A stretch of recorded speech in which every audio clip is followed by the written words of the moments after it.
மதுரையில 10,000க்கு மேல விவசாயிங்க பார்த்தீங்கன்னா, ஒரு 25 கிலோமீட்டருக்கு மேல நடந்து போய்க்கிட்டே இருக்காங்க. ஆனா எங்க தான் போறாங்கன்னு சொல்லிட்டு யாருக்குமே தெரியல. அதுக்கப்புறம் தான் தெரிய வந்தது டங்ஸ்டன். டங்ஸ்டன் அப்படின்ற இரும்பு பார்த்தீங்கன்னா, அந்த அரிட்டாப்பட்டி டு மதுரை சுத்தி இருக்கிற கிராமங்கள்ல பார்த்தீங்கன்னா, அந்த இரும்பு கிடைக்குது.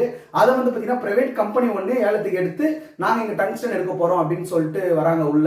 மதுரையில அரிட்டாப்பட்டி அப்படின்ற கிராம மக்கள், அது இல்லாம அவங்களோட சேர்ந்து சுத்தி இருக்கிற 45 ஒரு கிராம மக்கள், இந்த ஊரை விட்டு நாங்க போக முடியாதுப்பா, நீங்க என்ன வேணா பண்ணீங்க அப்படின்னு சொல்லிட்டு 10,000க்கும் மேல விவசாயிகள் போராட்டத்தை இறக்கிருக்காங்க. இதனால மக்கள் இந்த ஊரை விட்டு போக மாட்டேங்கிறாங்க அப்படின்னா, 2000 வருஷம் பழமையான தமிழ்னா என்னன்னு சொல்லிட்டு முதல்ல எழுதின தமிழ் லெட்டர் அந்த ஊர்ல தாங்க இருக்கு.